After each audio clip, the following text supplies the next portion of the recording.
How's it going, guys? So in this video we're going to be talking about how to get a high KD ratio game. This is just to apply to one single game, not really to your overall KD, because that takes a lot more skill and practice and patience. So basically, how do you get a high kill death ratio game? First, we have to make an assumption that you're actually kind of decent at this game. You don't have to be amazing or godly or anything, but you have to be able to function in a game properly and be able to get kills, get some minor kill streaks, and understand kind of like positioning on maps and winning gunfights and how much damage and range your weapon is going to be able to produce. If you can't do this, then you should definitely watch other videos and build up to this video, because this is not an advanced video by all means, but it surely isn't a beginner video. And that isn't to diss out any noobs or any people that are beginning in the, or just basically bad at the game or not amazing. It's just you don't have the experience yet. And just remember that I used to be absolute doggy poo poo at this game. I used to literally be garbage. This is my first like, FPS and actually console game really ever, or not this game, but it was World at War back in like I don't know 2010, 2009, something like that. And I just kept playing, I kept being patient, and I kept understanding why I was making mistakes and learning from them, and then eventually I became pretty good at the game. I'm not amazing by all means, I'm not an optic or anything, I'm alright at the game. I can get a nice KD ratio game sometimes, maybe like once every couple days.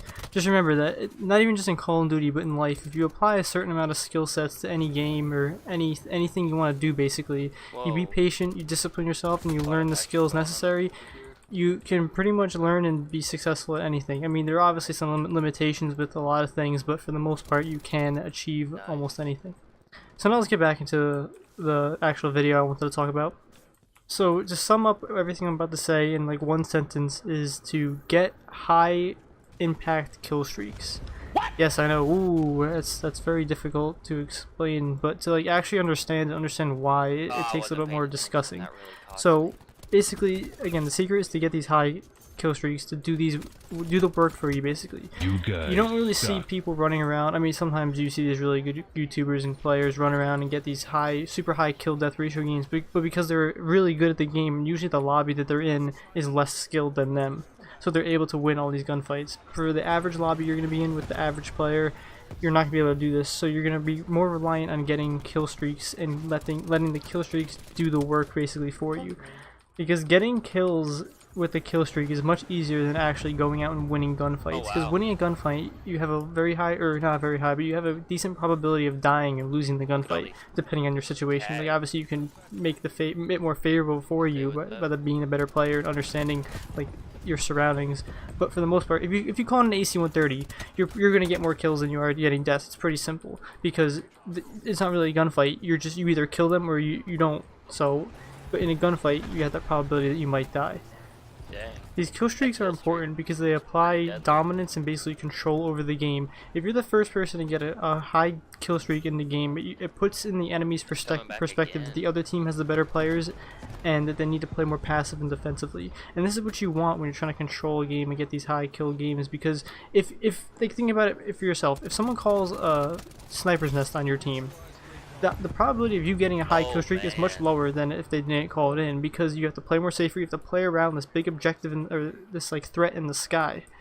So, and if it kills you, then you lose your kill streak, you lose that momentum. So it's about building that momentum, but building it early in the game and understanding how to basically not die and just pick very safe gunfights.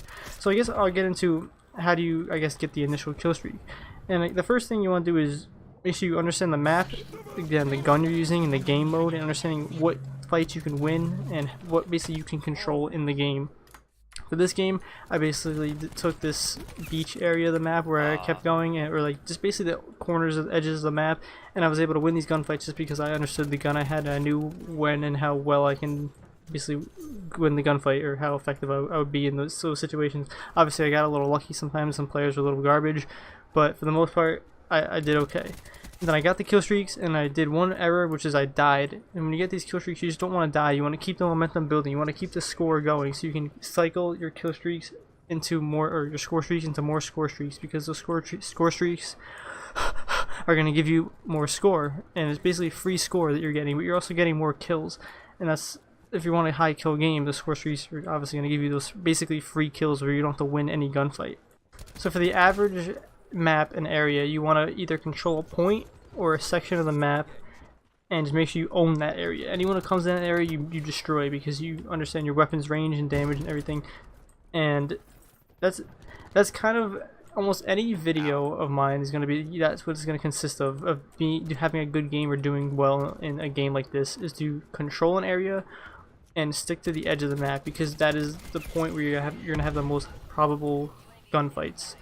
And that's just in general with most games. Like, obviously you don't want to hide in the corner and just sit in the map. If there's an objective in the middle of the map, go for that. Don't just be like a little baby and hug the corner of the map. But at the same time, like if you're going for, like, this was kill confirmed, and I knew if I got a good kill streak we were going to pretty much stomp the game, and that's exactly what happened. So I'm just going to try to wrap everything together really quickly. So score streaks are incredibly important for these high kill death ratio games, assuming you're not going for, like, assuming you're just trying to get a high kill death ratio game, you don't care how you really get it. So these score streaks are going to allow you to get basically free kills and get more score streaks. Getting gunfights and winning 9 out of 10 gunfights is much harder than trying to get one thresher and getting like an extra 5-6 kills with that, and then possibly getting to another kill streak. It's much more probable, I guess, and effective to just get a kill streak, control the game, and just keep laying down the pressure. But also make sure, when you're getting close to these kill streaks, just be patient. Don't really choose your gunfight. Don't pick every single gunfight. Just make important decisions. Like, again, this is a game where it is kind of just run around to shoot everyone, but at the same time, like, there is still some intelligence to be applied and understanding to do really well. Basically, I say basically way too often. I'm going to remove that from my vocabulary. Anyway, thanks for watching, guys. I feel like this video wasn't too informative. When I wrote it down, I was like, yeah, write that down. But at the same time, like, it's very basic when you think about it, but when you actually break it down, there's a lot more to it. And obviously, there is a lot more to getting a high kill death ratio game, but this is one way that's maybe some people could just apply and maybe just think about it a little bit differently.